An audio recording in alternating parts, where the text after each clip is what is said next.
Thank you for joining the Friends I View spoilers. My name is Shaun. I'm with my buddy Jose.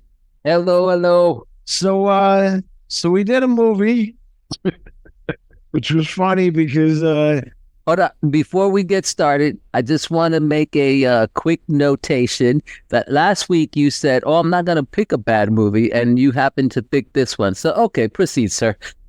look. I'm just picking movies, okay?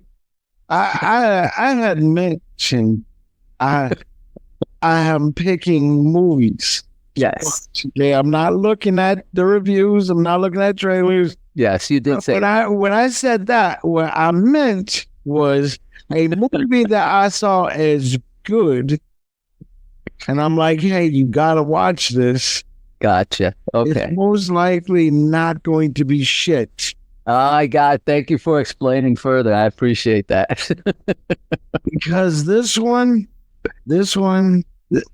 took a lot out of me, man. Like last week, it took a lot out of me because, and I don't think I explained it very well, but I think I used the musical aspect of things to explain a story. Okay. Like if you're listening to Beethoven, any of his music, Okay. when the notes are all together and they make sense, Yeah. it's a beautiful masterpiece. Okay. If it is not, Okay. it can almost be torturous for you. Gotcha. So its problem was that it just wasn't together and didn't make sense. I got you. This one was more together structure wise, but we'll talk about the story and the problems with it here very soon. Okay. What did you rate? Time Trap was the movie that we are going over right now. Yes, I ended up giving Time Trap. I don't want to go too low, but I don't want to go too high either. So I ended up giving it a 4. Do I think it deserved less? Maybe. I know it did not deserve more. So I gave it a 4. I definitely gave it a 4. Okay. I don't even know where to start on this one. Okay, You know the reason why I gave it a no. We're to talk about the challenges. Why I gave it a 4? That's just like there's just so many things that are really wrong with this one. Okay. You had the protagonists, which were the kids. Yes. Taylor, Cara, Jackie, Beeves, Furby. So you had like 5 protagonists in the set. Yeah. Then you had the antagonists, which you don't even know that they're antagonists. So the people listening, now when you're creating a story, the goal of every story, and it should be a plot point, Okay. that's in Act 1. At some point in Act 1, you need to introduce us to the antagonists. Okay. We need to know that they're there. We need to have some information about them because you've read the screenplays I've written. Sure. I make sure to introduce you to the protagonist and antagonist in Act 1. Okay. You may not see the protagonist or the antagonist. You may not see everything that they're doing, but you are adamantly aware that they exist, what their motives are, what's going on. You have some information about them. You may not know everything, but you at least know. You can go. That's obviously the protagonist. That's obviously the antagonist. Okay. Because we reference some of the screenplays, like even in Fatal Choices, which you've read, you know about Strickler in Act 1. Sure. He becomes the antagonist at that, like you're aware of it. And you really want to introduce the antagonist as early in the story as you possibly can. Okay. Exactly what you said, as early as you can. But because they so happen to be in the cave, you really couldn't introduce them in Act 1 until you actually went into the cave. They didn't even introduce the caveman until after the midpoint. Sure. Okay. Fair enough. We had literally half the movie over before we even knew, and they could have introduced it. How do I know this? because they weren't the first ones inside the cave. Okay. The professor was in the cave originally, right? Sure. Yeah. So he also saw the cowboy. Yeah, I mean, we knew about all this information that didn't really, it wasn't pertinent plot points before we even knew who the antagonist was. Gotcha. Okay. Fair enough. Like I said, these are some of the challenges we're going to be talking about, obviously. Sure. The problem, well, there wasn't really a theme for it. I was trying to figure out what the theme would be. Mm-hmm. There just wasn't a theme, but the problem was, and that's where it was kind of confusing because their problem was to find a professor. Yes. Who was looking for, and this is where it got, and we're going to talk about more later, but okay, it got kind of issues because it kept alternating between what was his purpose there. Sure. First, it was this healing pool, and then it was the fountain of youth. Gotcha. Yeah. Like I said, we're going to talk about those challenges here in a moment. Okay.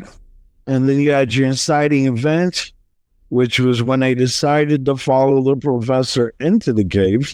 Sure. The midpoint for me was kind of problematic. Like I said, we'll talk about it in a moment. Okay. Is when Kara tries to place the beacon. Okay. She climbs out of the cave. Yep. And then the climax, if you can call it a climax, because it wasn't really climactic, where they were fighting off the cavemen. Okay. And kind of escape the cave into what appears to be a spaceship. An alien vessel of some kind. That's what I took it as well. Yes. Okay. So challenges that the interesting idea that I had was the time difference in cave. I thought that was interesting because they go into the cave, they've been in there not too terribly long, and millions of years have gone by. Yeah. See, I thought it had something to do with the entry point of the cave because obviously it was a big cave. Because when Hopper first saw the bottom, it was on the ground, but then he looks up and he sees the cave on the mountain and he goes in that way. Well, the other kids go down the one in the hole in the ground. So obviously that whole area was the cave. You know what I mean? Underground. So I thought it had to do with the entry point of where it went. It wasn't until later that I realized. So I was a little bit confused as well. No, yeah, I thought that was an interesting point. Sure. Yeah. They did go into a lot of things that were relatively unnecessary because they kept referencing the healing pool, which would explain why Hopper's parents went there with their sick daughter. Yes. But then they kept referencing the fountain of youth. Exactly. And it's like you never see the fountain of youth. Like the closer you get, you see where he's looking through that thing and has war and everything going. They say, oh, that's a protection of the fountain of youth. Yes. When you're writing a screenplay, it's very important. Every single aspect, every single scene, has to be very plot specific. Okay. So when you're looking at a scene, if you ask yourself, because there's more than one plot per story. Okay. We talked about this. Like in a movie, there could be upwards of 40 plot points for the movie. Sure. Not even more. So you have to ask yourself, is what I'm talking about, is this scene, if I remove it and it does nothing to the movie, it doesn't change it, it doesn't affect it, then that plot point doesn't need to be there. And I don't see where the fountain of youth being a plot point is, considering you didn't even see the fountain of youth. Now, if at some point you had ran into the fountain of youth, now it made sense, but you would still have to validate, why did you bring this up? You could have you could have completely told the story off of them just trying to find the healing pool as the motivation for going into the damn cave. Sure. I took it as the healing pool being the fountain of youth and vice versa. Yeah, but that was the weird part because like when you looked at that scene, yes, like behind that, this is protecting the fountain of youth. Yeah, I got you. So it's like, so is the healing pool the fountain of youth, or exactly behind this thing the fountain of youth? You know, I got you. Yep. I think them trying to add more things to try to validate why he went in there. You don't need that. It's all a simple ass storyline. There isn't even a true there isn't even a true theme to it. Yes. So I mean, this is a very simplistic plot point. The characters are very simple. You know what I'm saying? Like, yes. And I feel the same way. Yep. Go ahead. And like I said, the antagonist you have to introduce as quickly as you can. Okay. We didn't even know about the cavemen until after the midpoint. Okay. We had no idea, that they were even there. Yeah. There were several things that didn't make sense to me at all. Like, remember when he was on the radio? Like, he was calling up the Furby? Yes. And then he's like calling the professor? Yes. Well, the professor didn't even have a fucking radio. He didn't go in with you. Yes. So why are you calling for somebody who probably, well, I mean, but she did pack his bag, and normally, and that's why I didn't really pay that much attention to that, thinking it was bad, because she packed the same bag that they packed for each other, which may have included a radio. No, that's just dumb.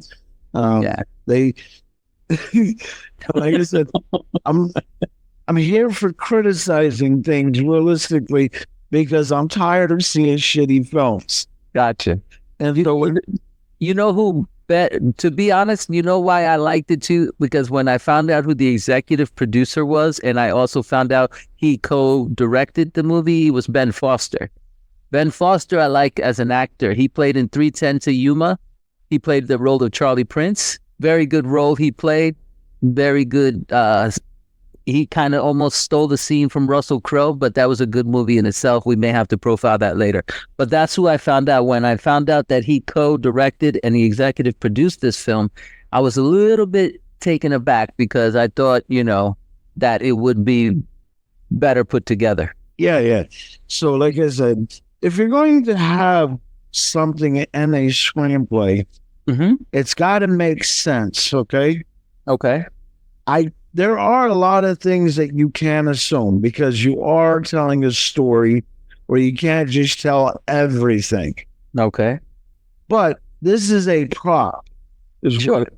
It's a critical plot. Why is it plot critical? Because you find out that Furby is dead, Yes. And that is a part of the plot point for that section. Okay. Is that Furby is dead, which we know later on they put him in the pool and he comes back. Yes. And he's one of the protagonists. So it's kind of a very critical plot. Okay. So, plot point. So for the story. So if I have a radio and I'm calling out for the professor who I don't know has a radio or even on the same frequency. Yes. Or channel, yes. Then it's just like, why are you fucking making so much of a fuss of this? Gotcha. You got to work into that, Sure. Because the professor didn't even know that they were coming. There would be no sense for him to have a radio because he thought he was just going in by himself. Yeah, true. But then you had the Guardian who came down. Yes. I thought that was hilarious because they saved what was his name? Taylor's life. Okay. because the cavemen who came out of nowhere Yeah. basically beat his ass. Yes. And then they finally overwhelmed the Guardian. They rip off his mask because the Guardians, because the cavemen are, well, they're what you expect cavemen to be. Yes. Kind of asshole-ish, kind of violent. Pre-Geico days, Yes. Which, if you would think about that as well, how, that ladder from the future, the caveman looked at the blue light. Usually, I don't think they would probably be more afraid of that blue light than trying to touch that blue light. True. Yeah. Overwhelming technological advances have a tendency to intimidate. Matter of fact, in the past, anytime anybody has been introduced to overwhelming technological advances, they considered them gods. Yeah, exactly. So that's why I didn't understand him touching the ladder. But, I guess we'll give it to him. We'll give it to him. Gotcha. What was crazy is after they realized that the Guardian, who saved everybody's life, because that's what he was saving people's lives. Mm-hmm. He was dying from the mask. Instead of trying to help him put on the mask, he just handed it to him. Just handed it to him, and didn't even really hand it to him. They threw it at him. They're like, "Here, save yourself."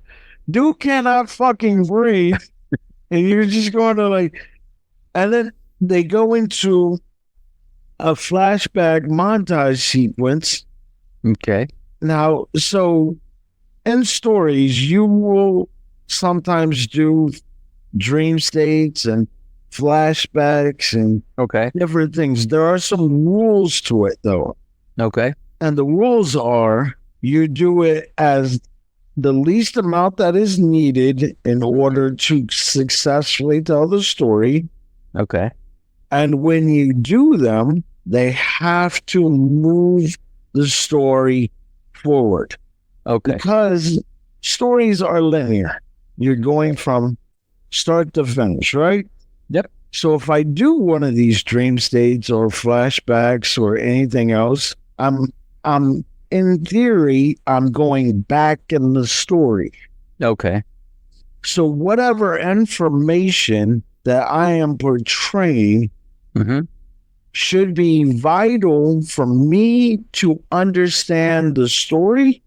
Okay. Understand, it's got to be stuff that's if I don't have this information, then I may or may not be able to understand the story completely.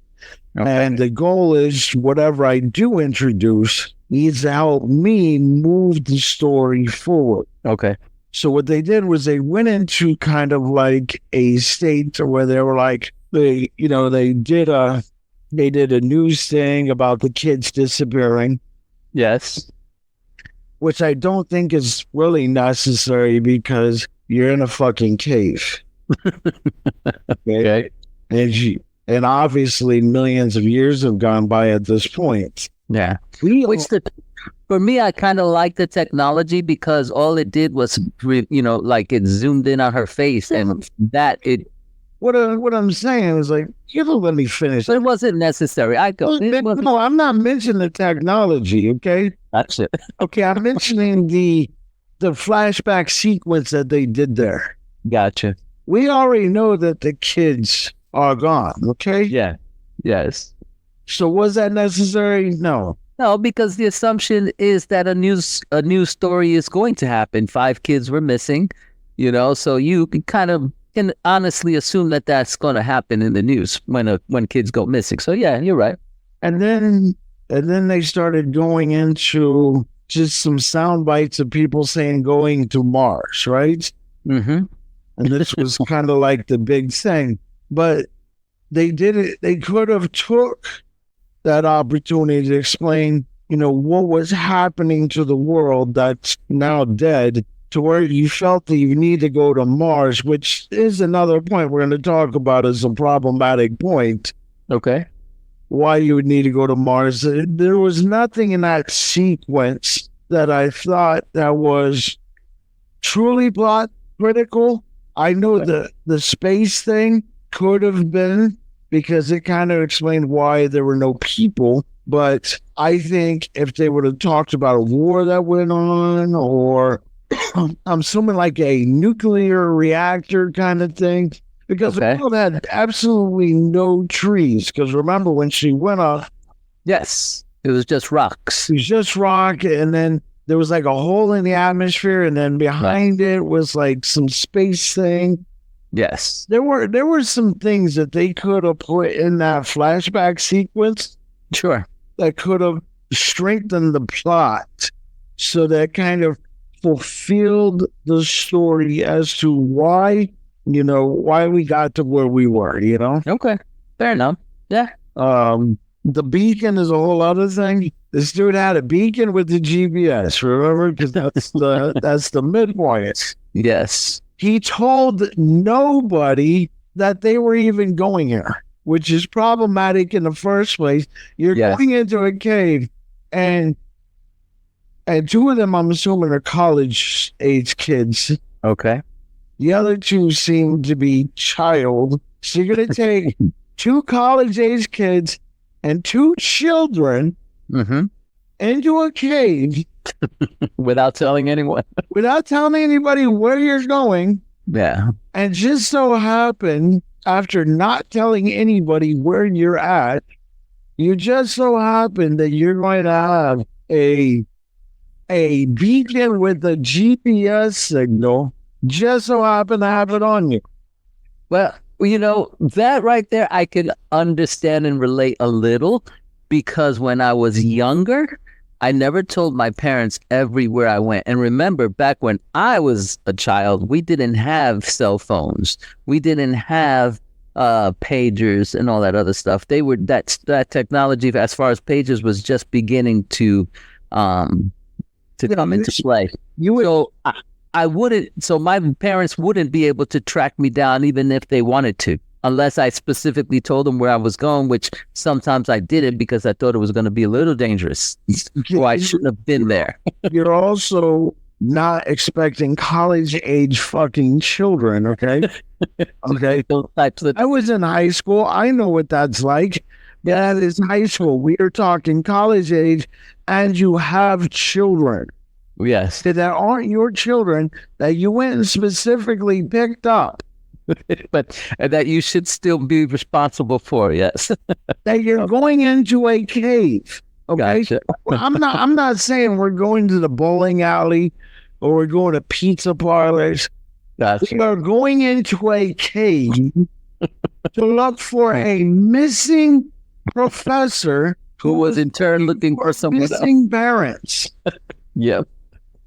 Everything about that situation says I should probably at least let people know where I'm going. And then even though they didn't do that, they just so happen to have a beacon with GPS that she can supposedly climb out of the cave millions of years in the future when nobody's alive to try to get signal out. Yes. Yes. Then that issue of Mars, okay? Okay, here we go. But they didn't really touch down on Mars, did they? I thought they were still in the... yeah, they kept talking about it. Even at the end, they're like... Sure. When they pulled Furby out of the water, like, you ready to go to Mars? Yes. Okay, when it comes to space exploration, at some point, we really need to make these steps to go to Mars, because at some point, we may have to get off of this rock. Sure. Just for the simple fact that stars do not last very long. Sure. We don't know what their expiry date is, but we can look out right now and see stars that are beginning to die millions of years ago. Yeah. They're called red giants. Okay. The first step to this death part, Yeah. Okay. At some point, even our beautiful sun, probably millions of years in the future, will turn into a red giant. Mm-hmm. At some point, we need to develop technology that allows us to be interplanetary. Mm-hmm. These motherfuckers just went and stayed on Mars. The realistic aspect of that is if our sun becomes a red giant, which, like I said, we don't know what the expiration date is. Yes. We can assume that the motherfucker's pretty old. If the Earth is 4.5 billion years old, yes, then that means that son of a bitch is at least 4.5 billion years old, probably. Yes, indeed. So we don't know when its pilot light's going to go out, or when it starts burning differently. Exactly. Yeah. A giant. And if it becomes a red giant, that means the mass that it brings in is going, and where it swells, it's going to literally take over Mars. Like, that's how far out that this thing will expand. So in the story, if you're going to say millions of years have gone by, okay, technological advances are so far ahead. Yes. And you just limited it to Mars? Yeah, I see your point. You should have been thinking differently. You're like, hey, look. And then you had to explain why are they coming back to the planet in the first place to get us? At some point, the Guardians knew to come to this cave. Yes. So how did they know? Exactly. Yeah, you're right. Nobody. But see, I took it as, I don't know. It's because it's a time trap. Could they travel through those? Is it like a portal? And that's what I took it as at the end, where, you go through where you're thinking you're going to come up at the opening of a cave or at the top of the cave or a mountain, and then you see in water, and all of a sudden you're in a spaceship in a pool.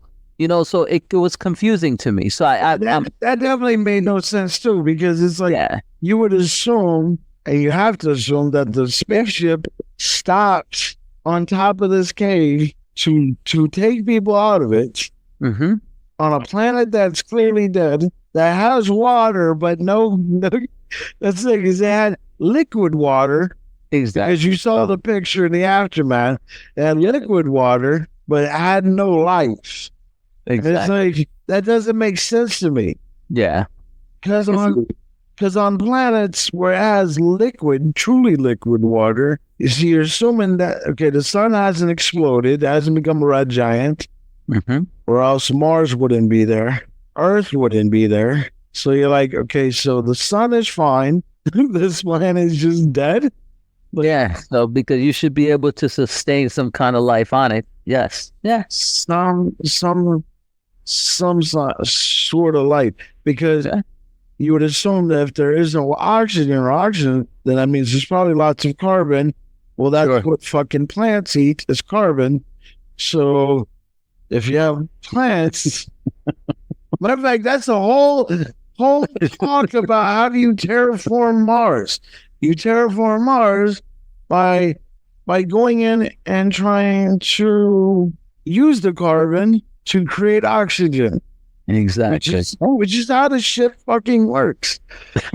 And it's like, I don't know, that just, like, I saw it as like a first draft of a movie. Yeah, it's not actually the one that went into, that should have gone to production. Like, you're really trying to look out and try to write something down to try to get the flow of the plots and how it's going to go. Yeah, like, there was just too many things. I'm just like, I got you. And you gotta have a theme. You gotta have a theme, because you can't just be like, we have these kids, they're gonna find this professor. Well, what happens if they don't? Because that's what they ask you. What happens if the protagonists do not succeed? Okay. Well, if the protagonist, and that's what you're looking for in a problem. If the protagonist does not succeed, what happens? Gotcha. Well, if they don't find a professor, nothing happens. Nobody's in danger. Sure. No lives will be lost. what kind of threw me for a loop as well was when they were actually towards the end and in the spacecraft, and then Furby came up, and then Hopper came up, and then the professor saw his parents come up with his little sister come up, and they were all in those pools of water, and then the kids came in, and they were looking like. And then I think it was Kara that said, "Oh, we're pretty much a big deal here." How and why? Exactly. I'm not sure. because you sat in a cave for a million years. So that's kind of like what threw me. So I don't know. They did nothing heroic enough to be a big deal. Like the only way they would be considered a big deal is that they weren't mutated and can speak English. Exactly. Yeah. Because the Guardians were like 8 feet tall and couldn't breathe oxygen, which was confusing too, because the Guardians, and I'm assuming they're on a Guardian ship, couldn't breathe oxygen, but they can breathe whatever is happening on the ship. Exactly my point as well. Yeah, I saw that as well. And I was like, okay. Like I said, this to me would have been a first draft. I'm just trying to go through and try to create something. Then I go back through it, strengthen the plot, look at things. Like this would have not made first. Like one draft of notes should have ripped this one apart. Sure. Yep. I wholeheartedly agree. Nothing against the writers, nothing against the people. No, of course not. Yeah, it's just how we feel of how we're coming across and trying to interpret what we saw. So that's fine. Yeah, so Hells to the yeah, hells to the nah. I'm not going to say this shit. I'm just going to say, not only would I not pay to watch it, I would ask them to pay me to watch it. So I would go hells to the nah. You're right. All right. Well, I mean, we pretty much broke it down as to why we gave the movie a 4 and what we think could have been done a lot better. So I hope they watch this podcast so that we can stop with these movies. Yes. It's very important that everything that's in this story has to be important for the plot, because like I said, there's 40 plot points. Sure. So making it important for the plot is pretty reasonable. Okay. And it has to move the story forward. Gotcha. And you just have to think about this, because you see it like when I'm writing stuff, I'm looking at the flow. Because from scene to scene, there's a reason why it goes that route. Exactly. Yeah.